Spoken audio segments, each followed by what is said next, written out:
তো আজকে যেহেতু বৃহস্পতিবার চিন্তা করলাম রুমের মধ্যে আজকে বিরিয়ানি বানানো যাক। তো যেরকম কথা এরকম কাজ। আয়া পড়ছি মার্কেটের মধ্যে গরুর মাংস কিনার লাগে, কারণ কি বিরিয়ানির মধ্যে গরুর মাংস নইলে খাইতে মজা লাগে না। তো আইসিরা আমি গরুর মাংসের দোকান বিচারতাছি। গরুর মাংসের দোকানের সামনে এসে দি দুইটা বিলে আমার দিকে নিষ্পাপ মনে ছায়া রইছে। ছায়া মনে মনে কইতাছে যে হালার ভাই কোনো কিছু থাকলে দিয়া যা, 2 দিন ধরে না খাই রইছি। দোকানের মধ্যে ঢুকিয়া ছায়া দিয়ে একবারটা ফ্রিজের ভিতরে ঢুকিয়া গরুর মাংস বাইর করতেছে। আমি কে আরে বাংলাদেশে থাকতে তত যা গরুর মাংস খাইছি, বিদেশে আসিরা গরুর মাংস ফ্রিজের থেকে বাইর করে হন লাগে। মাংস টাংস কিনে আমরা যেতেছি দোকানের মধ্যে, কারণ কি রুমের মধ্যে যে মশলা ছিল এটা একটা সুদানি খায়া লাইছে। আপনি মনে মনে ভাববেন আমি গাল দিছি, সুদানি হইছে একটা কান্ট্রি। তো আইসির এই পাগলারে দেখতেছি মরিচ টরিচ লইতেছে এন থেকে। তো আমরা মরিচ টরিচ লওয়া শেষ করে সেটা আইসি মিক্স মশলা বিচারতাম বিল্লা, কিন্তু কোনোভাবে মিক্স মশলা বিচারা পাইতাছি না। 1 ঘন্টা ঘোরাফেরা করে অবশেষে আইসি মশলা দোকানের মধ্যে, যে জায়গার মধ্যে সব ধরনের মশলা পাওয়া যায়। তো দোকানের মধ্যে আইসিরে দি প্রাণ কোম্পানির একটা মশলা আর নেপালের একটা বিরিয়ানি মশলা। তো দুইজনে ঝগড়া লাগিয়েছে কোন মশলাটা নিমু। অনশত হইলে আমি বাঙালি পোলা, আমার লগে কি ঝগড়া করে পারবো? আর আমি হইছি ব্রাহ্মণবাড়িয়ার। তো এই কারণে আমি বললাম তুই যদি বিরিয়ানি মশলাটা না নেস তো রাতের বেলা তো 2টা বিচি কাইটে ফালাই দিমু। এই ডরের টালায় বাংলাদেশের মিক্স মশলা লাইছে।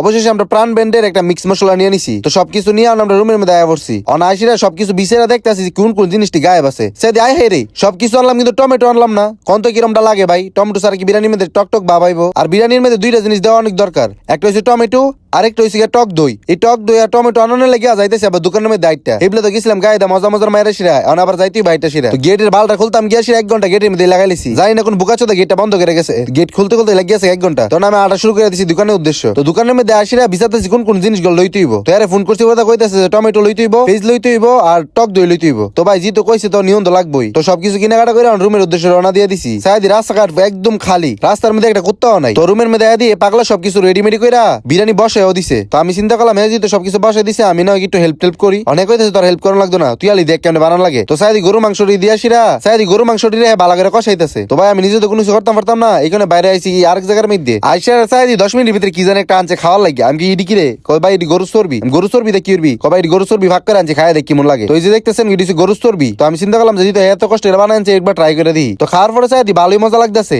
এই কারণে আমি অর্ধেক প্লেট শেষ খেলেছে খাইতে এতে, কারণ মজাদার জিনিস কখনো ফেলে দিতে হয় না। তো অবশেষে আমাদের বিরিয়ানি রেডি হয়ে গেছে। তো দেখতে পাচ্ছেন ভাই বিরিয়ানি কালারটা কিন্তু সেই লেভেলের মজাদার হয়েছে। আপনার দিকে আবার মুখ দিয়ে পানি নেন না, কারণ কি আপনারা এটা খেতে পারবেন না। তো বিরিয়ানিটাকে আমরা মিক্স করে নিব, কারণ কি উপরে মশলাগুলোকে। তো দেখতে পাচ্ছেন আমরা সালাদ নিয়ে নিছি, পানি নিয়ে নিছি। এখন বিরিয়ানিটা সুন্দর করে রাখবো, তারপর আমাদের খাওয়া দাওয়া করে দিব শুরু। আর বিরিয়ানি দেখে সে আমার মুখ দিয়ে পানি দিতেছে, আমার মনটা করতেছে রে যদি আমার এই বিরিয়ানি দেখা হইতো তো আমি সব দেখাই হেলাইলাম। কিন্তু তারপরে একটু হালকা পাতলা লবণ চেক করবো আমরা, এখন খেয়ে দেখবো কিরকম হয়েছে বিরিয়ানিটা। প্রথম টেস্ট করার পরে ভালোই লাগিয়েছিল, তার জন্য বললাম যে আরো বেশি করে ডাল। তো আমরা এখন ডালারাই শেষ হয়ে গেছে। এই যে দেখতে পাচ্ছেন গরুর মাংসগুলি কত সফট হয়েছে। আর আমি আপনাদেরকে একটা বলে দিই ভাই, আপনারা কেউ মুখ দিয়ে পানি টেনে নেন না, ঠিক আছে? আপনারা এই জিনিসগুলো খাইতে পারবেন না। তো বিরিয়ানি এখন খাওয়া দাওয়া শুরু করে দিছি, কারণ কি বিরিয়ানি দেখার পর মুখ দিয়ে পানি চলে আসছে আর নিজেকে আটকে রাখতে পারেনি। কৌতূহল বসে